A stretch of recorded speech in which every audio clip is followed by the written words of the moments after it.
Less than a year after announcing his ALS diagnosis, actor Eric Dane has died. He was best known for his roles as McSteamy in Grey's Anatomy and Euphoria.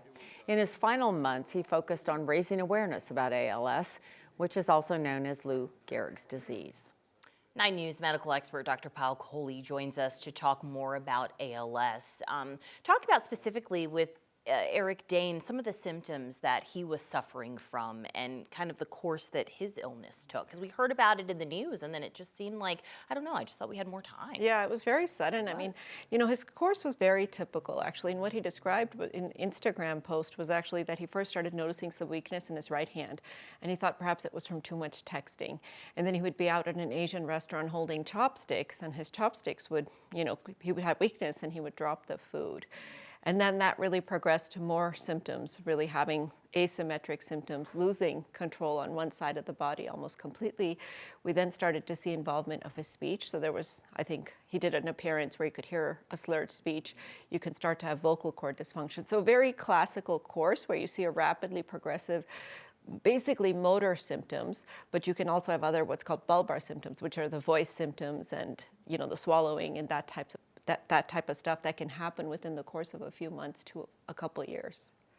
And, you know, young, in my opinion, in great shape. I'd seen him at the Global Down Syndrome Foundation event like months before. Really? Wow. Yeah, really, yeah.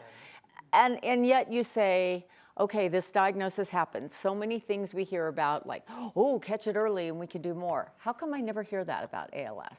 Because it's really hard to catch it early until it becomes symptomatic. There's no blood test, there's no imaging test, and only 5 to 10% of cases actually run in families. The rest are what's called sporadic. So 90 to 95% of cases just kind of happen.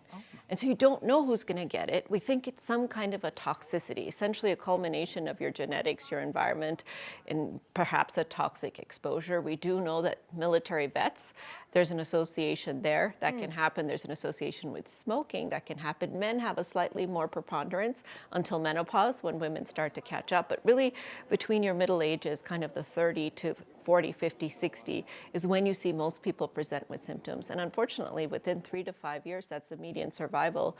It's pretty much fatal at that point. And it's a really tough disease. It's called Lou Gehrig's disease. And essentially what happens in the brain and spinal cord, you get dysfunction of your neurons at all levels. So the brain, you start to have cell death of the neurons. They're not working, almost like your computer shutting down. The spinal cord, which carries the signal, starts to have cell death as well. And then the muscles themselves misbehave too. So they don't even receive the proper signal. So you essentially have dysfunction at all levels. Now there's some theories as to why this happens. One is excess neural inflammation. So again, those environmental exposures causing inflammation. Even repeated head trauma has been sort of implicated potentially in Lou Gehrig's disease. But the second is too much excitement of those neurons. So it's called an excitotoxicity. When the neurons are firing so much, they're kind of burning out. And that's what's causing the cell death. I mean, you described over 90% being sporadic. How do you even diagnose something like this? It's very difficult, Alex, extremely difficult to diagnose. And unfortunately, the first symptoms then lead to diagnosis. So in Eric Dane's case, he actually had 9 months between his first symptom and his diagnosis, because this is a common story. You go from specialist to specialist, you start getting worked up for everything else that's more common, and then you end up at ALS as almost as a diagnosis of exclusion. You can do tests on the muscles, you can do MRIs, you have to rule out all the other things that it is. But really, it is a very difficult diagnosis. But the take-home message I want people to get is don't say, oh, I won't get it, because we've seen people get it at all ages and stages of their life. And if you notice something, like you're dropping something repeatedly, don't ignore it and just say, I'm being clumsy. You really want to get it checked out. Now the thing with ALS is you don't get a lot of sensation symptoms. You don't get tingling, you don't get numbness, you get more motor symptoms.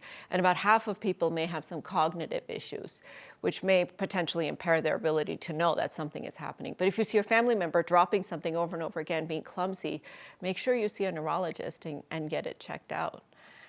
Well, I'm glad you shared that information. I know when the ALS challenge happened, that ice bucket, so much was raised for research, but it's still never enough. And for anybody who's going through it, it's going to never be enough. But thank you. Thank you for educating us.